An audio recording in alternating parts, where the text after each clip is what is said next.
মসজিদের মুয়াজ্জিনের কাছ থেকে। তার নাম হানিফ, বয়স 40-এর মতো হবে। সে চাকুরি সূত্রে খুলনায় থাকতেন। তার বাড়ি বাগেরহাট জেলার চিলমারিয়া থানার কালকিনি গ্রামে। প্রতি বৃহস্পতিবার আসরের নামাজের শেষে গ্রামে যান এবং শনিবারে জোহরের নামাজ আমাদের মসজিদে পড়েন। মূল ঘটনাটা বলি তার ভাষায়। দিনটা ছিল বৃহস্পতিবার। আমি খুলনা থেকে রওনা দিলাম বিকাল 6টায়। আমাদের সদর থানায় পৌঁছাতে পৌঁছাতে রাত 9টা বেজে যায়। সদর থেকে আমাদের বাড়ি আরও 20 কিলোমিটারের পথ। কোনো গাড়ি না পেয়ে একটা মোটর সাইকেল ভাড়া করি।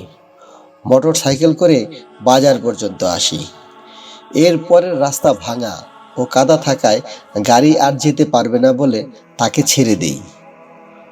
বাজারে যখন পৌঁছাই তখন রাত 9টা বেজে 50 মিনিট। বাজার থেকে আরও 3 কিলোমিটার দূরে আমাদের বাড়ি। বাজারে কোনো দোকান খোলা নেই। আকাশ একটু মেঘলা থাকায় বেশ অন্ধকার লাগছিল।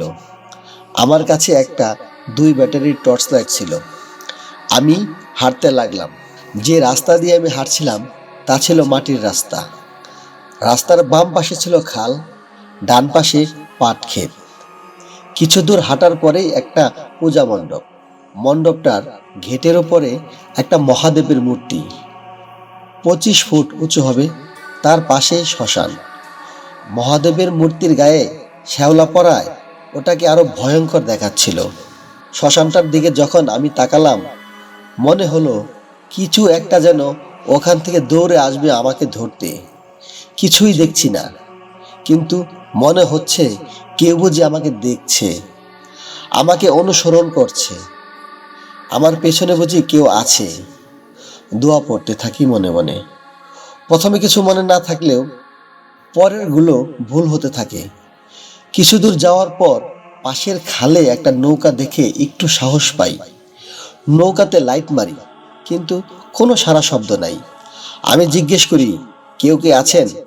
তবুও কোনো সাড়া না পেয়ে আমি নৌকার কাছে যাই। নৌকার পাটাতনের ভিতরে লাইট মারি।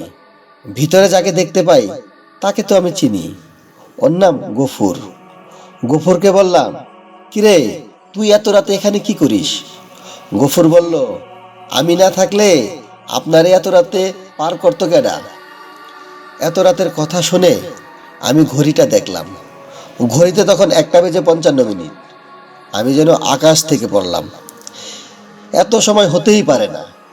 আমি কি 3 ঘন্টা ধরে হাঁটছি?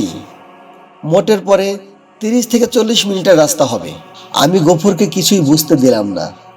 গফুরকে বললাম, আমাকে একটু পার করে দে। এই বলে আমি গফুরের নৌকায় উঠলাম। নৌকা পাড়ে ফেরার পর আমি গফুরকে বললাম, আমাকে একটু বাসা পর্যন্ত পৌঁছে দিবি? গফুর একটু ভেবে বলল, ভয় পাইতেছেন? চলেন। আমরা দুজনে একসাথে হাঁটতেছিলাম। কিছু দূর আসার পরে আমি খেয়াল করলাম গফুর আমার পেছন পেছন হাঁটছে।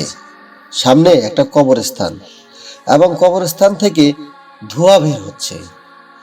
একটু যখন কাছে এসে লাইট মারলাম কবরের দিকে, দেখি একটা মেয়ে সাদা কাপড় পরা, চুলগুলো ছেড়ে দেওয়া কবরস্থানের ভিতর দাঁড়িয়ে আছে এবং হাতের ইশারাতে আমাকে ডাকছে।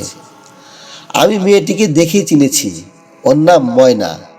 আমি গফুরকে বলি, কিরে, ও ময়না না? হঠাৎ করে বুকের ভিতরটা কেমন করে উঠল, শরীর কেঁপে গেল। আমার পাশে গফুর নেই। আমি একটা চিৎকার দিয়ে দৌড়াতে দৌড়াতে একটি বাড়ির সামনে গিয়ে অজ্ঞান হয়ে পড়ি। বাড়ির লোকজন আমাকে তুলে নিয়ে মাথায় পানি দেয়। কিছুক্ষণ পর আমার জ্ঞান ফিরলে আমি তাদের সব কিছু খুলে বলি। আমার কথা শুনে তারা একে অপরের দিকে এমনভাবে চাওয়াচাওয়ি করছিল যেন আমি তাদের মিথ্যা বলছি। পরে জানতে পারি গফুর ও ময়নার মধ্যে একটা সম্পর্ক ছিল। গফুর মাঝির কাজ করে ও ময়নার বাবা একটু প্রভাবশালী। তাদের সম্পর্ক মেয়ের পরিবার মেনে নেয়নি, তাই মেয়েটি আত্মহত্যা করেছে এবং গফুরের খোঁজ কেউ জানে না। এই পর্যন্তই।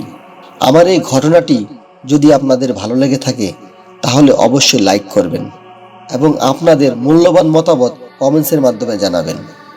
আপনাদের কাছে এমন ঘটনা যদি থাকে তাহলে অবশ্যই আমাকে পাঠাবেন।